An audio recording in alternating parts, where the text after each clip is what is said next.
Nós estamos trabalhando agora no mês de junho o seguinte tema: força na fraqueza.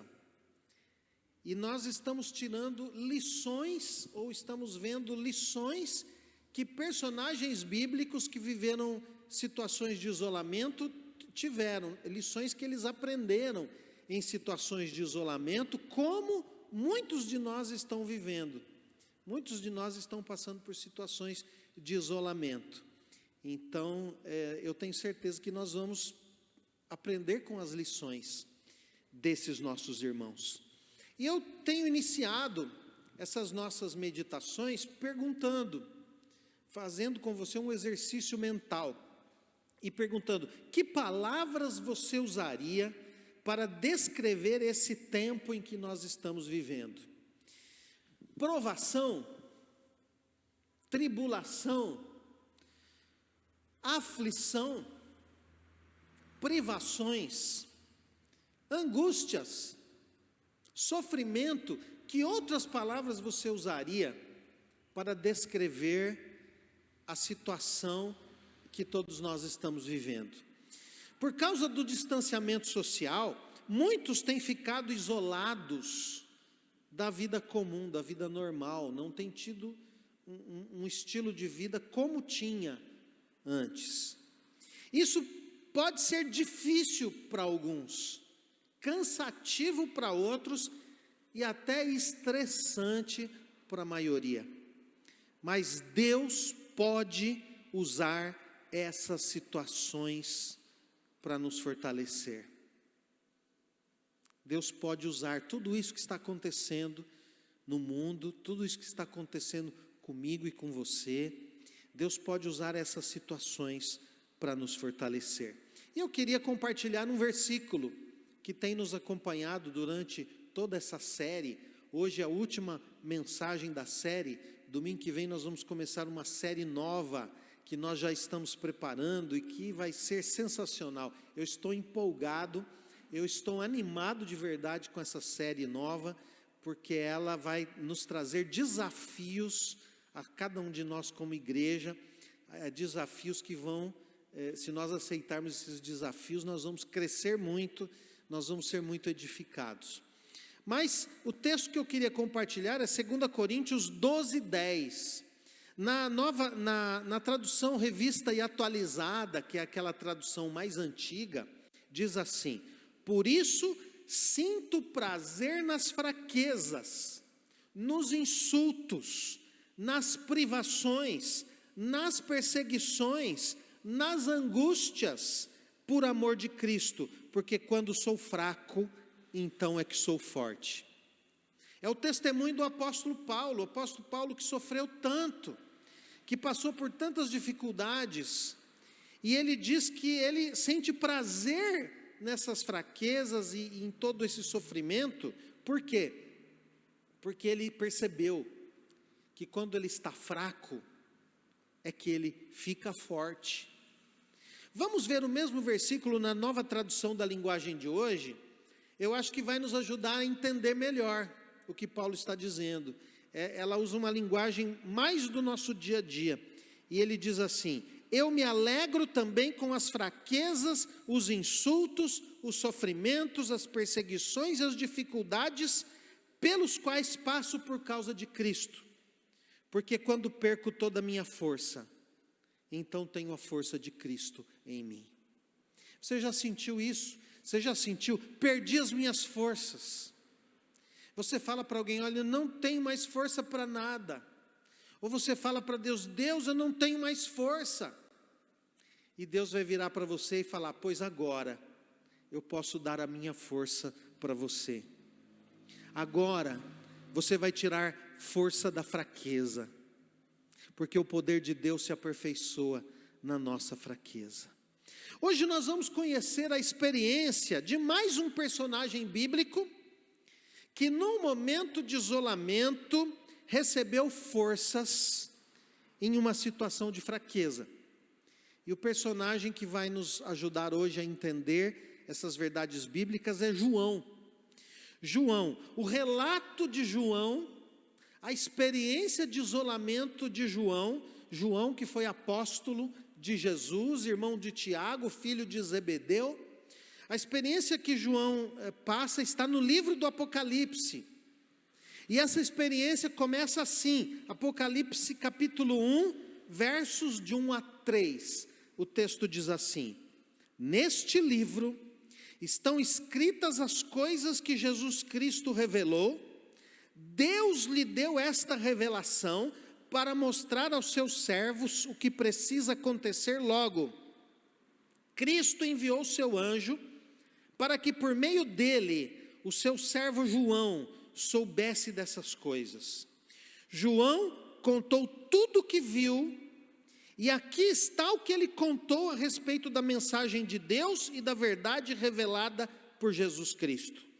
Feliz quem lê este livro e felizes aqueles que ouvem as palavras desta mensagem profética e obedecem ao que está escrito neste livro, pois está perto o tempo em que todas essas coisas acontecerão.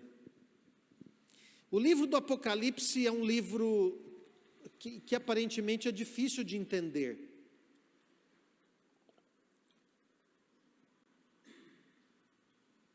Porque João escreve esse livro numa linguagem simbólica. João tem visões, e através daquelas visões Deus está trazendo a sua revelação. E o livro do Apocalipse, ele é dividido em 7 sessões paralelas. E é como se João estivesse relatando ali a história do mundo 7 vezes. Ele conta 7 vezes a mesma história, só que de pontos de vista diferentes, com enfoques diferentes.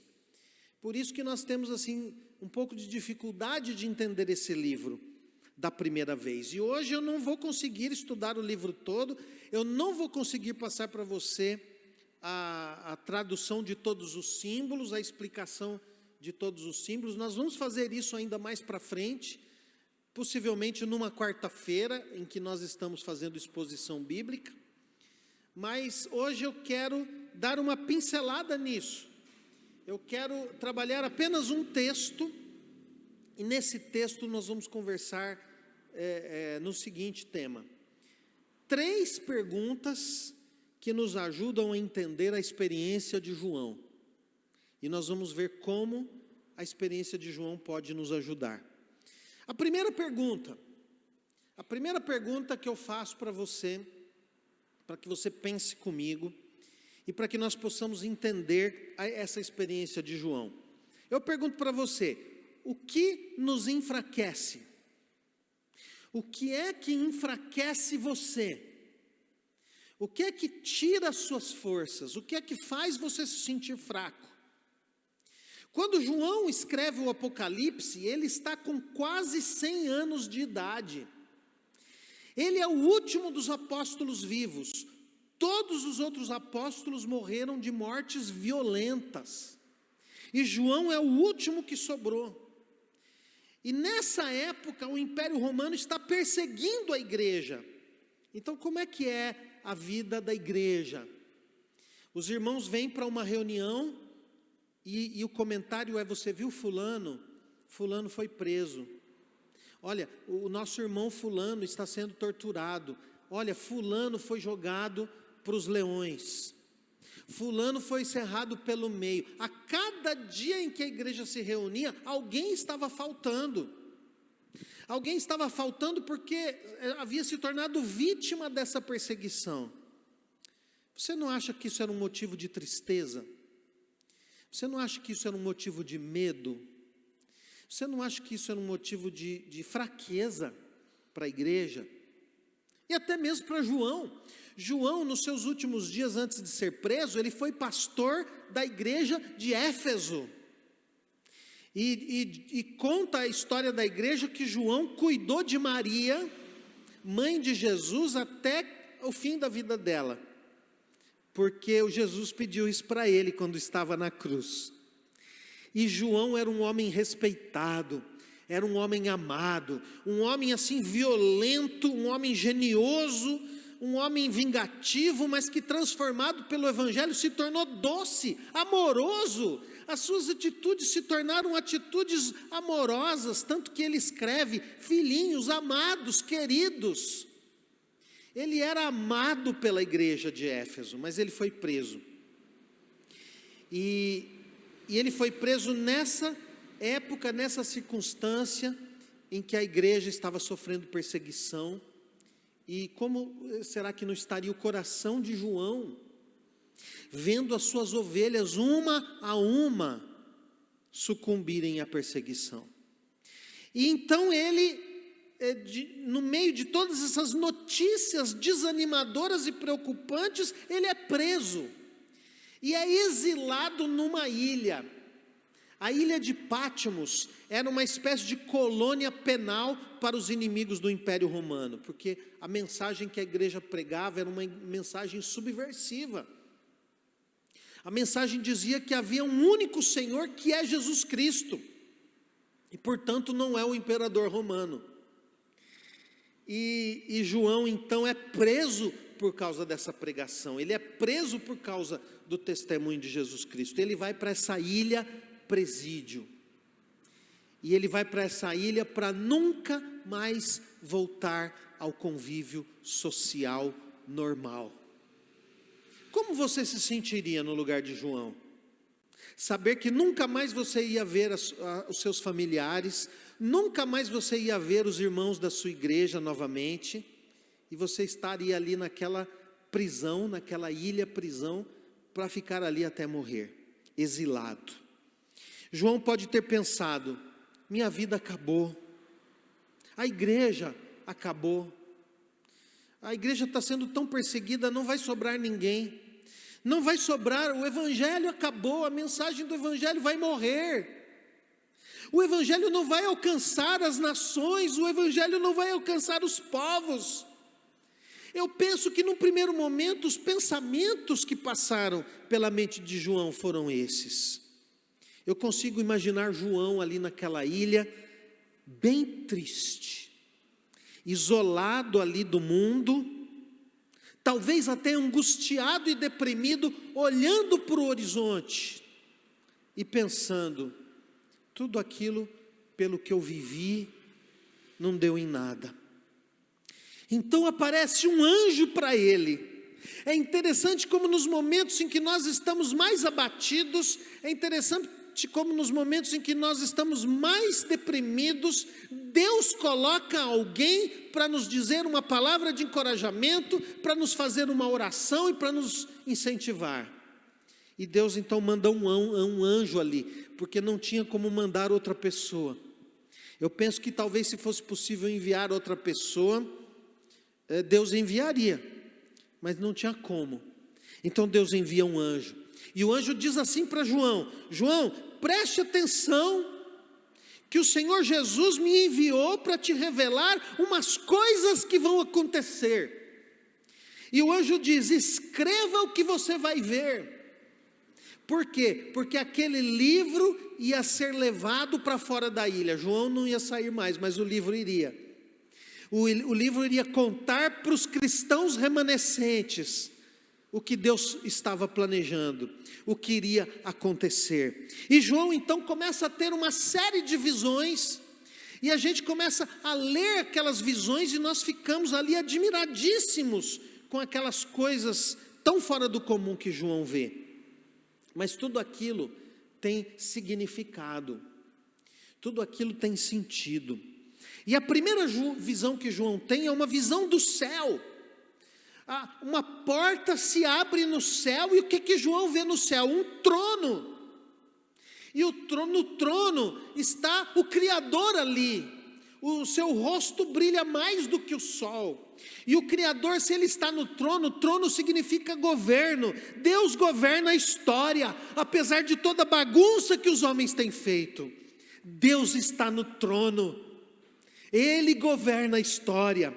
E eu queria que você acompanhasse comigo capítulo 4, versículos 1 a 3. A visão de João que começa no céu. Depois disso tive outra visão e vi uma porta aberta no céu. E a voz que parecia o som de uma trombeta, e que antes havia falado comigo, disse: suba aqui, e eu mostrarei a você o que precisa acontecer depois disso. Num instante, fui dominado pelo Espírito de Deus, e ali no céu estava um trono, com alguém sentado nele. O seu rosto brilhava como brilham as pedras de jaspe e sárdio, e em volta do trono havia um arco-íris que brilhava como uma esmeralda. E João vai descrevendo os outros detalhes dessa visão. Vamos para o capítulo 5. No capítulo 5, versos de 1 a 4, o texto diz assim: na mão direita daquele que estava sentado no trono, eu vi um livro em forma de rolo. Estava escrito dos dois lados e selado com 7 selos. Vi também um anjo forte, que perguntava bem alto: quem é digno de quebrar os selos e abrir o livro? Mas não havia ninguém, nem no céu, nem na terra, nem debaixo da terra, que pudesse abrir o livro e ver o que lá estava escrito. Eu chorava muito, porque não se podia achar ninguém que fosse digno de abrir o livro ou de ver o que lá estava escrito. Você consegue visualizar a cena? Esse livro, um rolo, escrito dos dois lados, selados com 7 selos. Que selos eram esses? Era como se fazia no tempo antigo. Um livro ou uma correspondência, pingava-se a cera quente ali na junção do papel, e alguém colocava ali uma espécie de um carimbo, que era colocado naquela cera, e a cera endurecia com aquele sinal, e ali a correspondência ficava fechada. E se alguém abrisse, se alguém violasse, aquele selo se quebraria, e a pessoa que recebeu iria saber que a correspondência foi violada. E João vê aquela figura que está no trono, que é Deus. Ele descreve aquilo de uma forma fantástica e maravilhosa, o brilho do Criador no trono, e ele tem um livro na mão, esse livro na forma de rolo, escrito dos dois lados, selado com 7 selos, e um anjo então pergunta: quem é digno de abrir esse livro? E João chora, eu imagino João chorando copiosamente, eu imagino João soluçando diante dessa cena, ao perceber que não está sendo encontrada nenhuma pessoa digna, capaz de abrir esse livro. Que livro é esse? Nós entendemos pelo contexto do Apocalipse que esse livro na forma de rolo, escrito dos dois lados, é a história do mundo.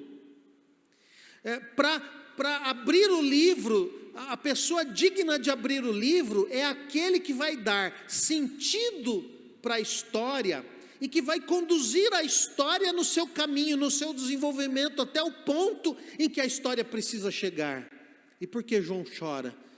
Porque não tem ninguém que possa conduzir a história ao ponto em que ela precisa ser conduzida.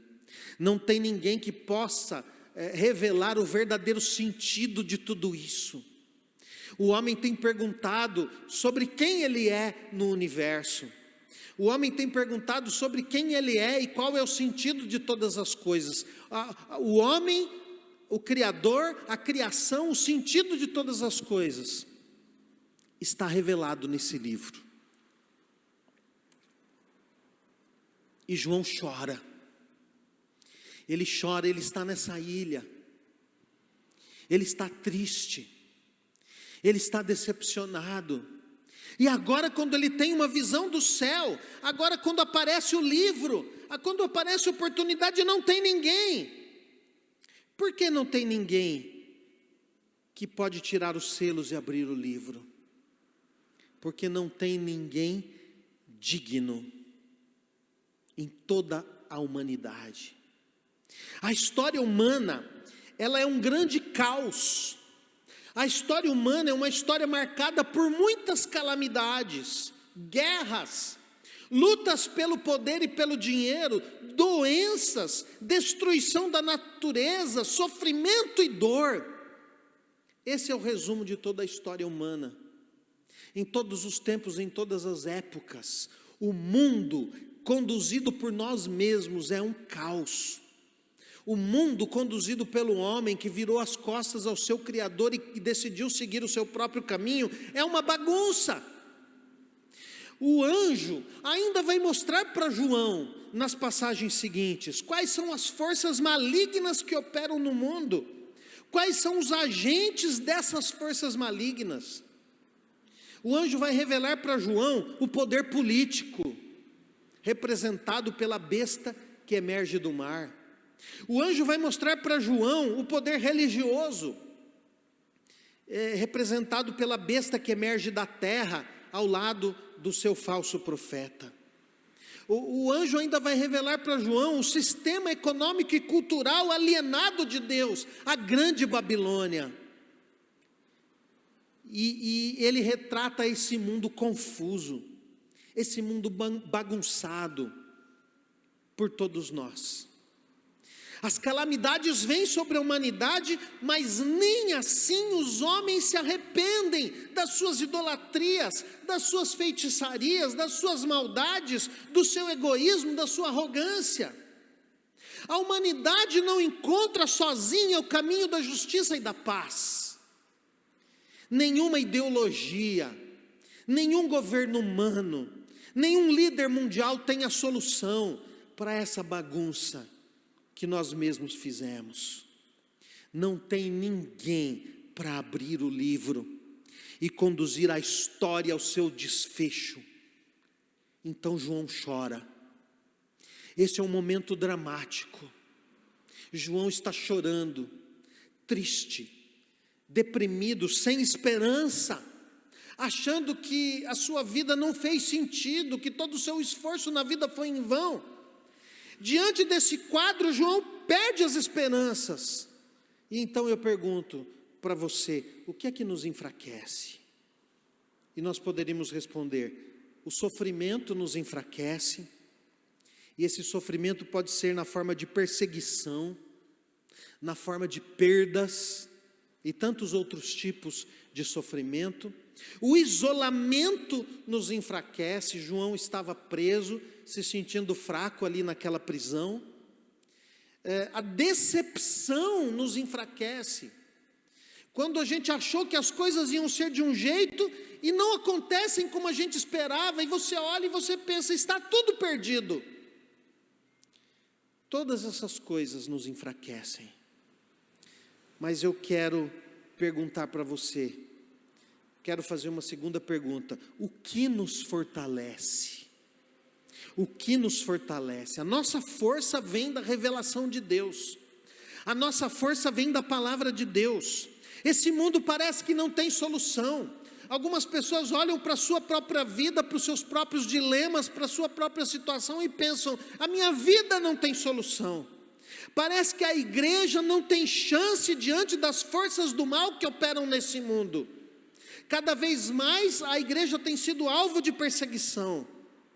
Mas Deus nos revela a sua vontade por meio da sua palavra, para nos dar esperança e para nos dar novas forças. O que Deus revela a João e à igreja daquele tempo, e a nós que somos a igreja deste tempo, o que Deus revela a João para nos fortalecer e nos dar esperança em tempos difíceis. Primeira revelação: o Cordeiro está no trono. Olhe comigo, capítulo 5, versículos 5 e 6. Então um dos líderes me disse, não chore. Olha a cena, João chorando, João com aquele choro de soluçar, e alguém diz assim para ele, um dos líderes que aparece nessa visão diz, não chore, Olhe bem, o leão da tribo de Judá, o famoso descendente do rei Davi, conseguiu a vitória e pode quebrar os 7 selos e abrir o livro. Jesus é o leão da tribo de Judá. Ele venceu na cruz. Na cruz ele levou os nossos pecados, ele levou as nossas maldades, ele levou as nossas dores, ele levou o nosso castigo, ele venceu ali. Ele venceu ali o mal, ele venceu ali a morte. Ele venceu, ele é vitorioso, ele é digno. Ele é o Messias, o descendente de Davi, o Salvador prometido pelos séculos. O Salvador que está prometido nas profecias, ele conseguiu a vitória, então ele é digno, ele pode quebrar os selos e abrir o livro, porque ele morreu por nós, mas ele ressuscitou, ele está vivo, ele é vitorioso. Versículo 6, então vi um cordeiro de pé no meio do trono. Gente, essa visão ela é maravilhosa. Ele vê um cordeiro em pé no meio do trono, mas quem está no trono é Deus, e ele vê o cordeiro no meio do trono. Ele está revelando a divindade desse cordeiro, porque ele também ocupa o trono junto com o Pai. E ele, então viu um cordeiro de pé no meio do trono, rodeado pelos 4 seres vivos. Esses 4 seres vivos são anjos que servem diante da glória de Deus. São querubins que estão ministrando na presença da glória do próprio Deus. E ele vê o cordeiro rodeado por esses anjos, pelos 24 líderes que são a igreja. Você sabe que no Apocalipse todas as figuras e todos os números são simbólicos, e o número 12 é o número do povo de Deus, porque Israel no Antigo Testamento começa com os 12 patriarcas, que dão origem às 12 tribos, e no Novo Testamento a igreja começa com os 12 apóstolos. Então 12 mais 12, 24, é a visão de toda a igreja, de todo o povo de Deus, do Antigo e do Novo Testamento, e João vê esses líderes ali representando toda a igreja. Parecia que o cordeiro havia sido oferecido em sacrifício. Ele tinha 7 chifres. O cordeiro tinha sido oferecido em sacrifício, porque Jesus é o cordeiro de Deus que tira o pecado do mundo. Na cruz ele foi sacrificado, e ele possivelmente vê as marcas do sacrifício de Jesus. Ele diz que esse cordeiro tinha 7 chifres. No Apocalipse, chifre significa poder. E se ele tem 7 chifres, 7 significa plenitude e totalidade. Então ele vê um cordeiro que tem todo o poder, todo o poder. E ele tem 7 olhos, ou seja, onisciência. Ele vê tudo, ele sabe tudo, que são os 7 Espíritos de Deus que foram enviados ao mundo inteiro. 7 Espíritos, não é que Deus tenha 7 Espíritos, mas é a plenitude do Espírito. É o Espírito Santo que é enviado pelo mundo inteiro. E então ele tem essa visão do cordeiro que tem todo o poder e que tem onisciência. O cordeiro está no trono. A segunda revelação para encorajar João é que o cordeiro venceu. Apocalipse 5, versículos 5 e 6. Ele diz: então um dos líderes me disse: não chore, olhe, o leão da tribo de Judá, o famoso descendente do rei Davi, conseguiu a vitória, ele venceu, ele é vitorioso. Em terceiro lugar, a terceira revelação que encoraja João é que o cordeiro pegou o livro. Até aquele momento não havia sido encontrado ninguém que pudesse abrir o livro. A história entrou num impasse. Por quê? Porque não havia ninguém. Deus precisou enviar seu filho. E quando Jesus vem, então, aí tem alguém que é digno. Versículo 7, o cordeiro foi e pegou o livro. Ele pegou o livro. Existe alguém que é digno. Existe alguém que vai poder desenrolar esse livro, conduzir a história ao seu desfecho. O cordeiro foi e pegou o livro da mão direita daquele que estava sentado no trono. Versículo 8, quando ele fez isso, é uma cena dramática, meus irmãos. É uma cena dramática. Quando ele fez isso, os 4 seres vivos e os 24 líderes caíram de joelho diante dele. Cada um tinha nas mãos uma harpa e algumas taças de ouro cheias de incenso, que são as orações do povo de Deus. Quando o Cordeiro toma o rolo, quando o Cordeiro toma a direção da história, a igreja e os anjos se prostram e adoram o Cordeiro de Deus. Enfim, a esperança, a história vai ser conduzida. Uma quarta revelação que devolve o ânimo a João é que o Cordeiro comprou pessoas. O Cordeiro comprou para si, comprou para Deus pessoas que estavam perdidas. João está ali pensando: acabou tudo. O evangelho não vai alcançar o mundo inteiro. E o que é que Deus mostra para ele na visão? Apocalipse 5, versos 9 e 10. Eles cantavam uma nova canção: Tu és digno de pegar o livro e de quebrar os selos. Os anjos e a igreja cantando: Tu és digno de pegar o livro e de quebrar os selos, pois foste morto na cruz, e por meio da tua morte compraste para Deus pessoas de todas as tribos, línguas, nações e raças. Tu fizeste com que essas pessoas fossem um reino de sacerdotes, que servem ao nosso Deus, e elas governarão o mundo inteiro. O que isso diz para João? João pensando: o evangelho acabou aqui, o evangelho vai morrer comigo aqui nessa ilha. Deus mostra para ele: olha essa multidão, eu vou alcançar gente de todas as tribos, povos, raças, línguas e nações. Não acabou, João, não acabou, João. Em quinto lugar, a quinta revelação que Deus traz a João para lhe dar esperança, versículos 11 a 14. Olhei outra vez e ouvi muitos anjos, milhões e milhões deles, estavam de pé em volta do trono, dos 4 seres vivos e dos líderes, e cantavam com voz forte: O Cordeiro que foi morto é digno de receber poder, riqueza, sabedoria, força, honra, glória e louvor.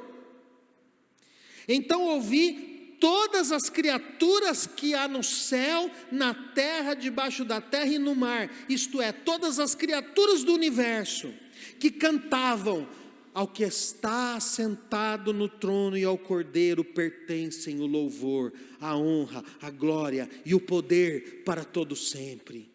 E os 4 seres respondiam: Amém. E os líderes caíram de joelhos e o adoraram.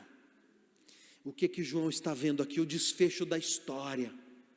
Quando todas as criaturas do universo, homens e anjos, a igreja e todas as criaturas, adorarão o Senhor, reconhecendo que Ele é digno.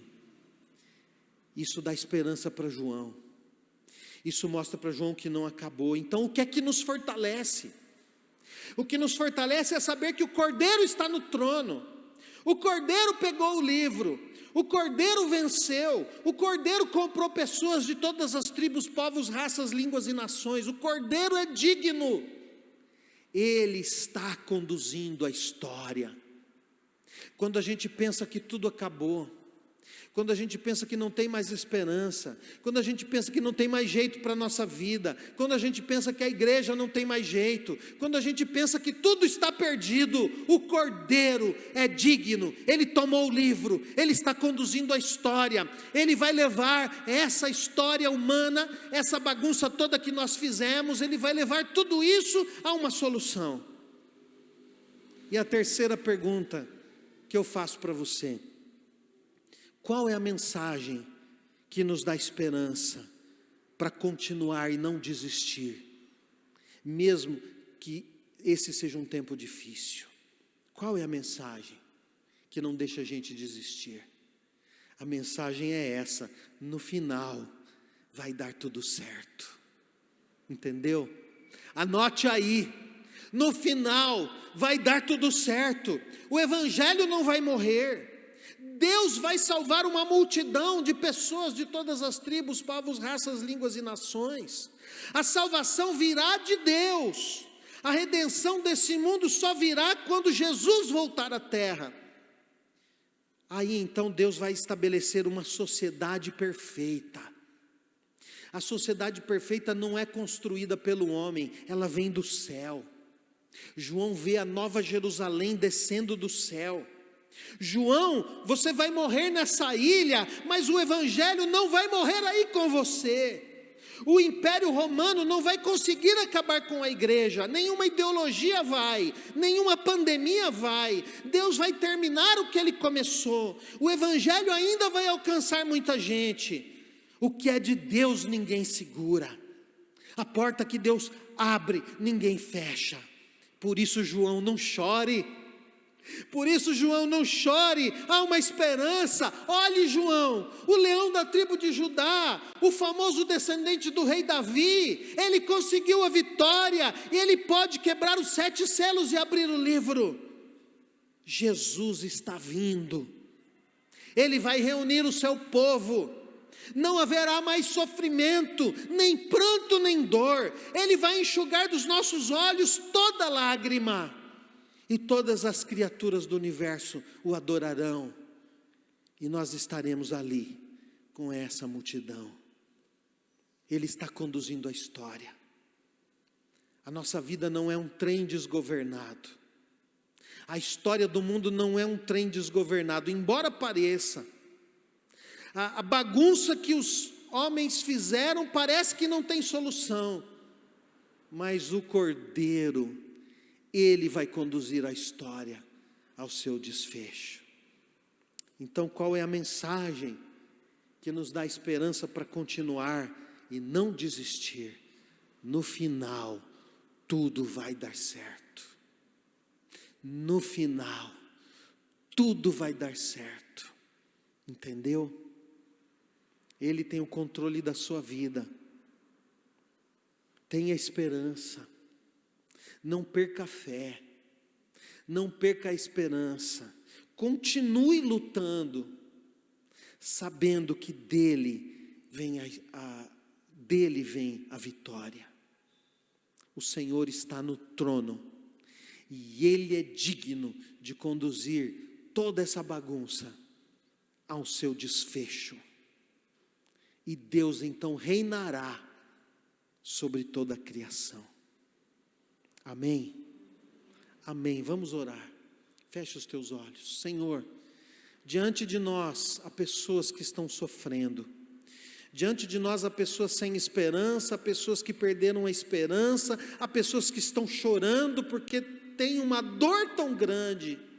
A dor de ter perdido o emprego, a dor de ter perdido pessoas queridas, a dor de ter perdido o seu estilo de vida que elas tanto amavam, há pessoas sofrendo pelas mais variadas razões. Mas, Senhor, quando nós olhamos para a experiência de João, isolado ali na ilha de Pátimos, nós vemos que a palavra do Senhor dá forças a ele quando ele está fraco. E é a palavra do Senhor hoje que nos fortalece, é a palavra do Senhor hoje que nos devolve o ânimo, é a palavra do Senhor hoje que nos põe de pé, é a palavra do Senhor hoje que nos faz caminhar pela fé, sabendo que o Cordeiro venceu, Ele está no trono, Ele governa, Ele tomou o livro, porque Ele é digno, Ele vai conduzir essa história ao seu desfecho. Muito obrigado, Senhor, porque nós fazemos parte disso tudo que o Senhor está fazendo, e as nossas vidas estão nas tuas mãos, e o Senhor vai nos conduzir a um final que já está determinado. Tudo vai dar certo.